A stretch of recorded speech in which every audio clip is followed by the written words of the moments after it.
A very good morning from Holomodas. এটা হচ্ছে থেসalonicি থেকে 2 ঘন্টার ড্রাইভিং ডিস্টেন্সে। আমি এখন আছি একটা হাইকিং স্পটে। এটা একটা সুন্দর একটা মাউন্টেন আর আমি রিয়েলি এক্সাইটেড এই হাইকটার জন্য। It's gonna be so adventurous. আজ আমরা ঘুরতে চলেছি হালকিদিকির একটি কম পরিচিত কিন্তু অসাধারণ একটি অঞ্চলে। চারপাশের ঘন বন, পাখির ডাক এবং নির্মল পরিবেশ আমাদের নিয়ে যাবে প্রাকৃতিক এক শান্তির জগতে। এই যাত্রায় আমরা পরিচিত হব হাবরিয়া নদীর সঙ্গে, যা হালকিদিকি অঞ্চলের সবচেয়ে বড় নদী। তুলনামূলকভাবে অজানা হলেও এই নদীটি হালকিদিকির বুক চেড়ে শান্তভাবে প্রবাহিত হয়েছে।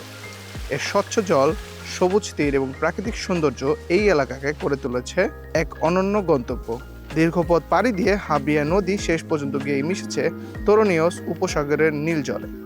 সো হাইকিংয়ের শুরুতে আমাকে যে জিনিসটা সবচেয়ে বেশি ইন্টারেস্টেড করছে, যখন এখানে কিছু সিনিয়র সিটিজেন আছে এবং তারা আর কি হাইকিংয়ের জন্য যে পরিমাণ এনার্জি দেখাচ্ছে এবং স্পেশালি তারা এই জিনিসটা এনজয় করতেছে, সেই জিনিসটা খুবই আমার কাছে ভালো লাগতেছে।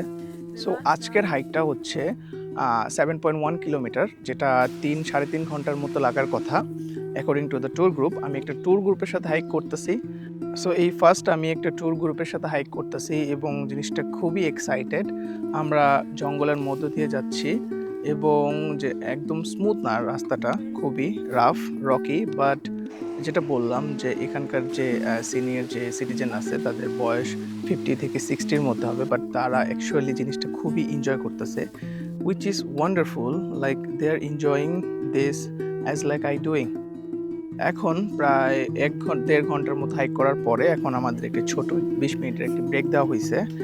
আমি অলরেডি আরও কয়েকজন সোলো ট্রাভেল করতেছে হাইকার, তাদের সাথে একটা ফ্রেন্ডশিপ বানাচ্ছি। এটাই হয় যখন মানে সোলো ট্রাভেল করি, তখন প্রচুর পরিমাণে বন্ধুবান্ধব এবং নতুন নতুন ন্যাশনালিটির মানুষদের সাথে কথাবার্তা হয়, which is like the incredible things that I enjoy. এখন এই পরিবেশটাকে এনজয় করতেছি। এটার পরে হাইকটা শেষ হওয়ার পরে আমরা যাব আরেকটি জায়গাতে, যেটা হচ্ছে হালকিদিকি, যেটা খুবই ফেমাস পুরো অল ওভার দ্য গ্রিসের মধ্যে।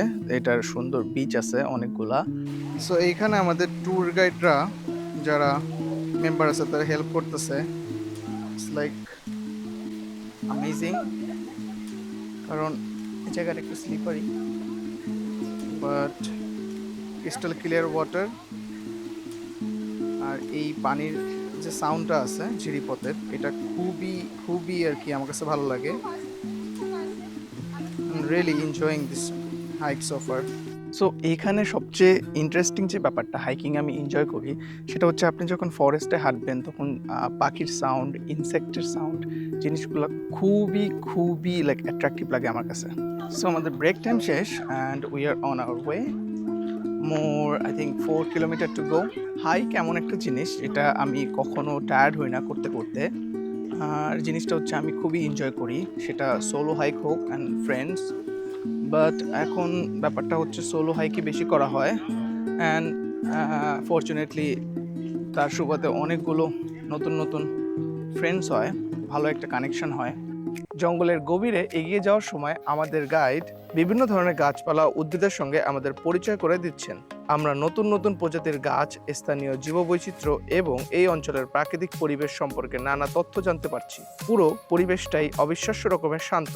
আকাশে সূর্য বেশ উজ্জ্বল, কিন্তু ঘন গাছপালার ছায়ার কারণে সূর্যের তাপ জঙ্গলের ভেতর তেমন একটি অনুভব হচ্ছে না, বরং চারিপাশে একটি শীতল ও আরামদায়ক আবহাওয়া বিরাজ করছে, যা হাঁটার অভিজ্ঞতাকে আরো উপভোগ্য করে তুলছে। তবে আমার সবথেকে বেশি ভালো লাগছে ট্রেইলের দুই পাশ জুড়ে ছড়িয়ে থাকা অসংখ্য রঙিন ফুল। নাম না জানা কত ধরনের ফুল এই চারপাশে ফুটে আছে তা বলে শেষ করা যাবে না। তাদের বৈচিত্র্যময় রং আর সৌন্দর্য পুরো পথটিকে যেন আরো জীবন্ত করে তুলেছে। আমরা সবাই অনেকটা নীরব থেকে এই প্রাকৃতিক সৌন্দর্য উপভোগ করছি। সো গ্রিস শব্দটা শুনলে আমার যে জিনিসটা মাথায় আসে এই দেশের সম্পর্কে, প্রথমত হচ্ছে এর সুন্দর সুন্দর সমুদ্র সৈকত, তারপরে হচ্ছে এখানকার খাবার এবং সমুদ্র সৈকতের যে ক্রিস্টাল ক্লিয়ার পানি, সেটা খুবই অ্যাট্রাকটিভ আমার জন্য। আর এই ট্রিপটা অর্গানাইজ হয়েছিল এইভাবে যে প্রথমে আমরা হাইকিং করব, তারপরে সি বিচে আমরা একটু চিল করব। সো এখন আসি আপনার হালকিদিকি। এটা হচ্ছে not only Thessaloniki, all over the গ্রিসের মধ্যে খুবই একটি পপুলার একটি স্পট। ক্রিস্টাল ক্লিয়ার ওয়াটার, যেটা হচ্ছে খুবই সুন্দর লাগে। আর এই ইভিনিংটা এখানে আমরা স্পেন্ড করব। So thank you for watching and see you guys on the next video.